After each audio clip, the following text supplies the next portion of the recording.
left the Nature Conservancy in sort of a weird pinch over these past few years where they've needed to maintain a lot of their conservancies or their land, and they didn't have a huge force of volunteers to do it. So normally the boardwalk steps, there's a yellow flag.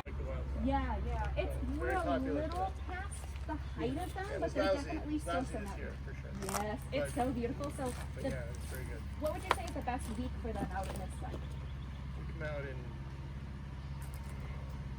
I think, I don't know, April or early May. Yeah, usually.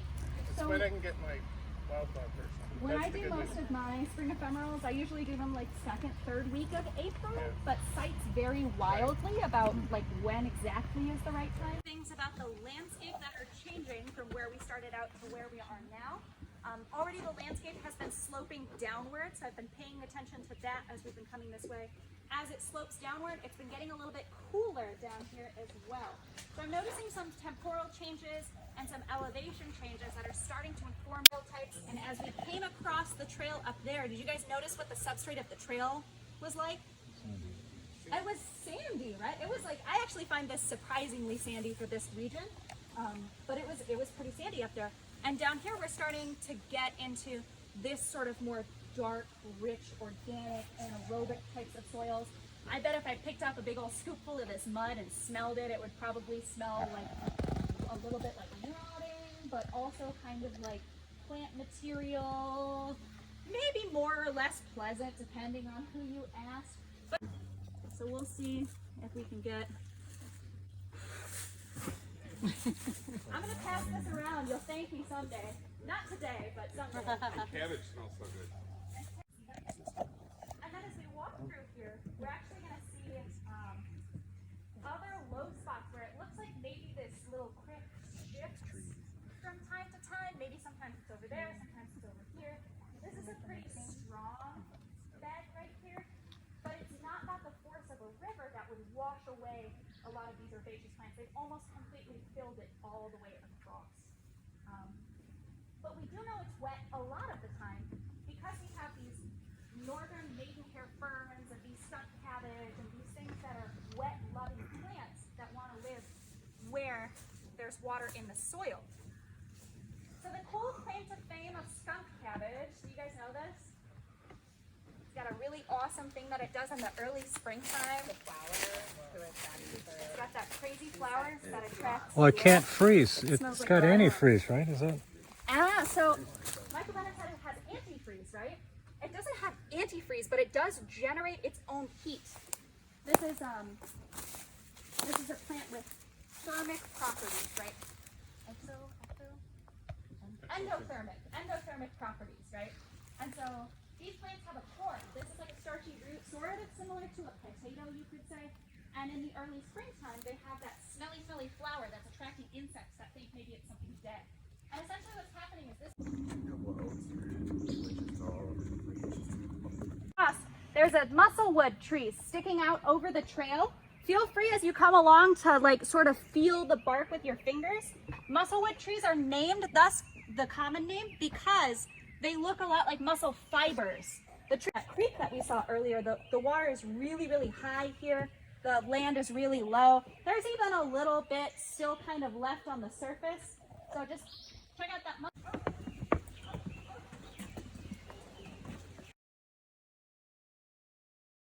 bird called a veery. They have a super distinctive, like very reedy sounding type of call. To me, they sound a lot sort of like an oboe or a clarinet, if anybody's familiar with those types of reed instruments. Interestingly, when I came out here for my site visit last week, I heard these birds, and I was doing some extra research on Cornell's website, the Merlin bird type of website, and I was reading that there is actually sort of an anecdotal connection between veeries and beaver habitat. And ultimately, I think a lot of you probably know we're heading out and we're looking for beaver evidence today because there has been beaver activity in this park. We're racing wider into the ground as compared to some of the beech trees that we saw further up because they're withstanding the force of that water rushing past them every spring. And we can even sort of see there's some water stains, a little darker down by those buttress roots where the water rushes past year after year. So for me, the jerk suspicion My immediate knee-jerk suspicion is I bet it has to do with the city of Monroe. Because it's broken it and smelled some of these smaller, younger. Is it growing also down Wow. I think it. And what do you have here? Sassafras. So is this sassafras here though? Yes. Yeah. So this is The sassafras. caucus of that tree then, right? Kind of looks. Yeah, it looks like duck feet almost to me. Those sassafras leaves. So did beaver pick sassafras because they were like rooted? It's actually derived from owls. Make that sound. Instead of a series of leaflets like the maidenhair. No, the maidenhair, is that like fiddle heads generally, or they serve lots of different? I think we've got just about everybody. Jen, can you hear me in the back? Yes. Okay, good. So friends, what we're passing through right now, I know it's not the easiest to see me, but if we're looking off to the right side of the trail as we're walking, we're starting to pass this thicket of plants that has a compound leaf with multiple leaflets. And if you look closely at the stems, it's got pairs of thorns running all along the stems of this plant. So this plant looks a lot like an ash tree, and even though it's a shrub, it's not a true ash. The common name for this plant is prickly ash because of those ash-like leaves on this plant. And this is a common shrub that you can find in wet areas, in woodlands.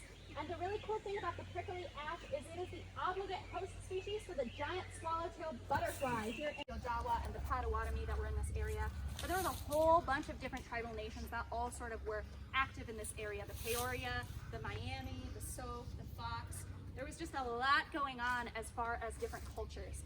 And but the main group again in the area was the Anishinaabe, or the Three Fires Confederacy. And they called this river Namezipi. And Namezipi stands for Sturgeon River, or River of Sturgeon. And so it was named thusly because there was a huge sturgeon run that would go all the way up this river, all the way to the headwaters, practically in Brooklyn, Michigan, and past, even a little north of there. So that was the original indigenous name of this river. Now the French came through and Adam tied this in really nicely. They were fur trappers, and they were looking to gain a foothold in the area and trap beavers and muskrats and other high-value pelt animals for those pelts, which could be taken back to France and turned into fancy hats. And some people never lost their fascination with really fancy, cool-looking hats. But enough about that. And they found all these grapes that would grow along the river, and the French word for grape is raisin. But the French, the way that French language is structured is different than in modern American English. And so they would twirl their mustaches because every French person has a mustache, and they would say, ho, ho, ho, this is the Rivière aux Raisins, the river of raisins. And so the fact that we say the name backwards is kind of a holdover from that French history. And we can see that all over the area. Detroit, it's actually a French word, Detroit, right?